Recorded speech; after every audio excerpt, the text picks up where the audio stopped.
जुरा गाउँपालिका वडा नम्बर 1 राधापुर सैनिकभित्र हामी निर्वाचित भएर आइसकेपछिका कामहरू र अहिले आएको बजेटको कामहरूमा पनि सबभन्दा पहिलो त हामीले युवाहरू खेलकुदको लागि पनि हामीले जो छ युवालाई खेलकुदको विषयलाई पनि प्राथमिकता दिएका छौँ र राधापुरभित्र रहनुभएका ज्येष्ठ नागरिक अपाङ्गता बालबालिकाहरूलाई जो छ तपाईँको स्वास्थ्यमा सुधारको लागि स्वास्थ्यमा जो छ स्वास्थ्य मन्त्रालयबाट त्यहाँ भवनहरू अलिकति अभाव थियो, भवनहरू पनि बनाएका छौँ र राधापुरभित्र अब बाटाघाटाहरू बत्तीका समस्याहरू पनि थिए, ट्रान्सफर्मरहरू थिएन, ट्रान्सफर्मर पनि लगाइयो र अब हामी 2024 सालको बसोबास हो।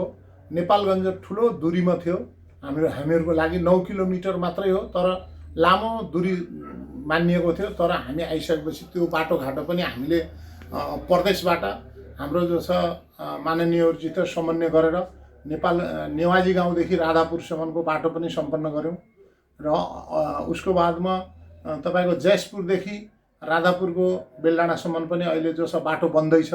त्यसमा पनि अहिले हाम्रो यो लुम्बिनी प्रदेशका सांसद बादशाह कुर्मी, सङ्घीय पूर्व सांसद जो छ किशोर सिंह राठौर लगायतको माननीयज्यूहरूको सहयोगले प्रदेशबाट पनि बजेटहरू आएर राधापुरभित्र जो छ बाटोघाटो नालाहरू र सिँचाइका व्यवस्थाहरू पनि गरिराखेका छौँ र आगामी दिनमा पनि अरू पनि जो छ तपाईँको समस्याहरू छ त्यो समस्या अब सिँचाइहरू नपुगेको ठाउँमा सिँचाइको व्यवस्थाहरू पनि गर्दैछौँ।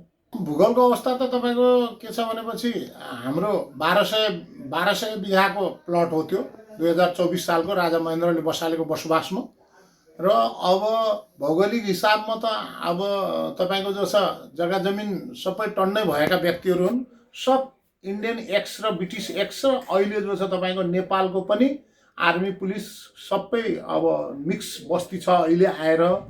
आर्थिकको हिसाबमा कोही व्यक्ति आर्थिकवाला हुनुहुन्छ भने कुनै व्यक्ति जो छ आर्थिक कमजोर पनि हुनुहुन्छ।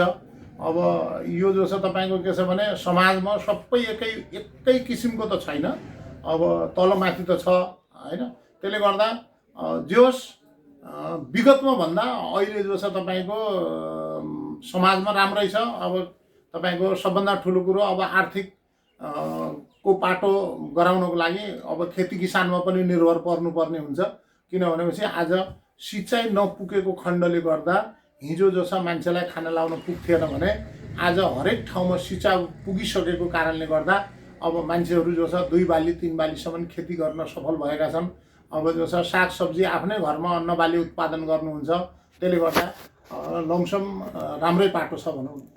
म पनि तपाईँको अब अहिले राम्रै छ। हाम्रो राधापुर को सैनिकभित्र एउटा मात्रै मावि स्कुल हो, मैटुवा मावि +2 सम्म त्यहाँ छ र अहिले जो छ तपाईँको त्यहाँ +2 भएकोले गर्दा अब त्यहीँका जो छ जनताका जो छ बच्चाहरू त्यहीँ पढेर तपाईँको नेपालगञ्जमा पनि उच्च हासिल गरेर पनि राम्रो ठाउँमा गएर जो छ तपाईँको लोकसेवा दिएर जागिर खाइरहेको अवस्था छ। चुनौती त तपाईँको यही हो, अब विकासको विषयलाई नै लिएर चुनौती आउने हो। अब विकास भएपछि तपाईँको हामीले हरेक चिजमा जो छ मुभमेन्ट गर्न सक्छौँ। अब सबभन्दा ठुलो कुरो बजेटको पाटो हो हैन। अब मान्छेलाई तपाईँको के छ भनेपछि बाटोघाटो तपाईँको कुलकुलेसा स्वास्थ्य हरेक चिजको व्यवस्था समयमा मिल्यो र राज्यले त्यो खालको आर्थिक बजेट व्यवस्था गरिदियो भने हामीले त्यो त्यहाँ समस्या भएका चुनौतीहरू हामीले पार गर्न सक्छौँ।